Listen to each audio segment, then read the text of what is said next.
Esse vídeo tem spoilers pesadíssimos do mangá de Black Clover. Assista por sua conta e risco. No capítulo 331 de Black Clover, fomos surpreendidos. Surpreendidos com um plot twist que alguns viram chegando, outros não, mas sem dúvida algo que pegou todos de surpresa, de certo modo. Hoje vamos falar sobre a chegada, sobre a introdução de Lucius Zograt, sobre como esse plot twist é fenomenal. Antes da gente falar sobre o porquê desse plot twist ser tão bom, acho importante da gente citar o contexto onde ele acontece e dar uma resumida breve no capítulo 331, especificamente sobre a parte do Lucius, né? Bom, tudo começa quando o Damnatio tá andando pelo castelo para entregar pro Julius alguns documentos e algumas coisas que ele conseguiu na investigação sobre os demônios e sobre a árvore Clifford, que ele estava conduzindo a investigação. Ok. Ele chega lá, entrega os documentos pro Julius. O Julius estava assistindo a batalha contra o Lucifero e refletindo um pouco sobre o que aconteceu, né, nesse último arco. E o Damnatio coloca um fato importante sobre a mesa, que já era teorizado há um certo tempo, na verdade. E finalmente teve essa confirmação. Dos 3 demônios mais fortes da árvore Clifford, não existe Megícula ali, dentre esses demônios. Ou seja, se a Megícula não estava sendo citada ali, significa que ela era uma farsa e que ela não era um dos 3 demônios mais fortes de fato. O demônio que estava sendo citado no lugar dela era Astaroth, o demônio do tempo.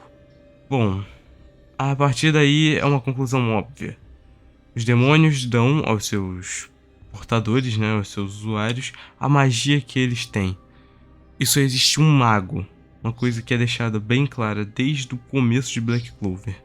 Só existe um mago na história que teve magia do tempo. Julius Nova Crono. Assim, o Julius, assustado, muda a aparência de repente e se transforma em Lucius Zograt, o verdadeiro usuário do Astaroth. E imobilizando o Damnatio, ele fala que finalmente chegou a hora de botar o plano dele em prática. Bom, eu sei que pra muita gente esse plot twist vem do nada, mas quando você analisa o plot do Lucius e tudo que Black Clover representa, você sempre vê que isso esteve sempre na nossa cara e a gente não tinha percebido isso ainda. Provas como na abertura de Black Clover, os capitães que eram os traidores estarem com uma sombra preta no rosto e o Julius também estar com essa sombra preta nessa mesma abertura já indicava alguma coisa. Ou então o fato do Julius ter um grimório em comum. O grimório do Julius não tinha capa. Era só várias folhas que giravam, né, em alta velocidade. E assim, nós descobrimos por que o grimório do Julius não tinha capa. O Lucius escondeu a capa porque se ele mostrasse a capa, iam ver que ele não era de Clover, que ele era de Spade. O que faz total sentido.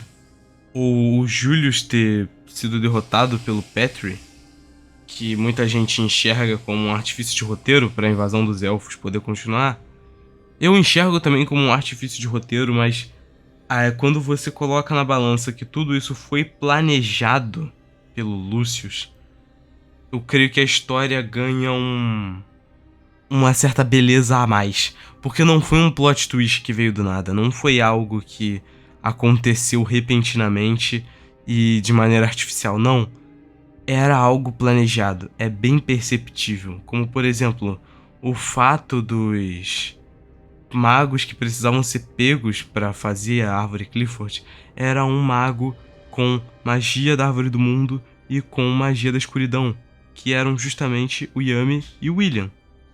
Os dois que o Julius sempre teve uma maior proximidade que nunca foi explicada.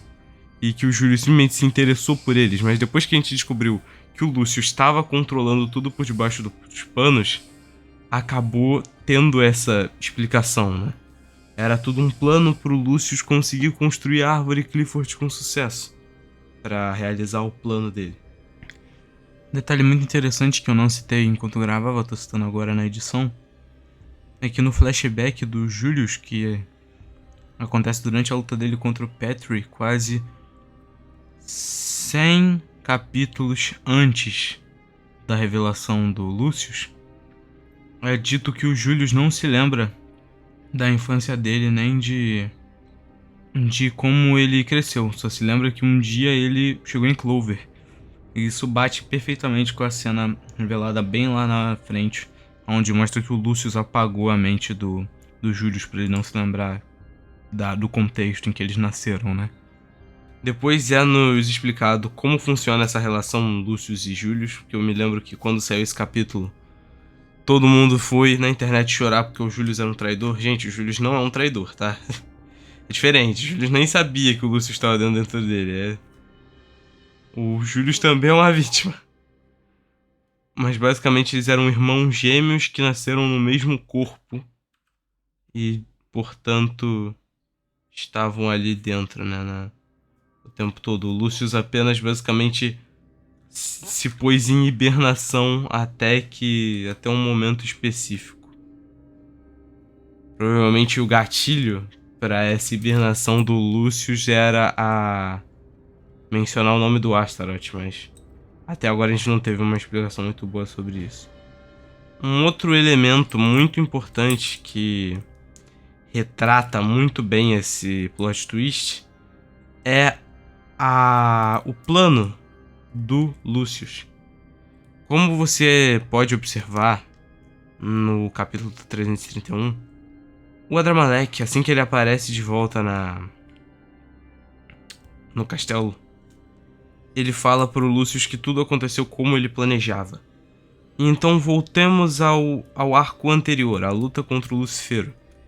A gente consegue observar que, durante a luta contra o Lucifero, tem diversos closes num relógio que estava no cenário dessa batalha. Você pode até dizer que não é nada demais. Só que os closes nesse relógio eram muito específicos pra gente conseguir ver que horas esse relógio estava marcando. Bom, na maioria dos capítulos esse relógio marcava por volta de 6:30. Embora alguns capítulos seguintes ele marcasse mais, em outros ele marcasse menos do que 6:30. A teoria mais aceita pelo público até agora é que o Lucius estava manipulando o tempo usando a magia do Astaroth para fazer com que o Asta derrotasse o Lucifero.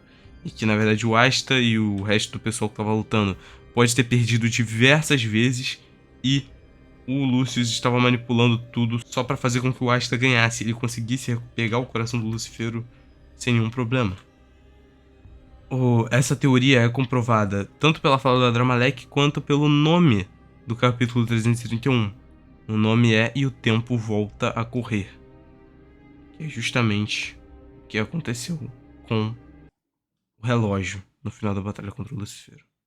Enfim, o vídeo foi isso, foi mais pra gente conversar um pouco sobre o plot twist. Em breve vai ter um vídeo só sobre o Lucius, eu quero fazer um vídeo sobre cada um dos membros da família Zogratis individualmente. Então, até outra hora aí. Deixa o like, se inscreve. Até o próximo vídeo e falou!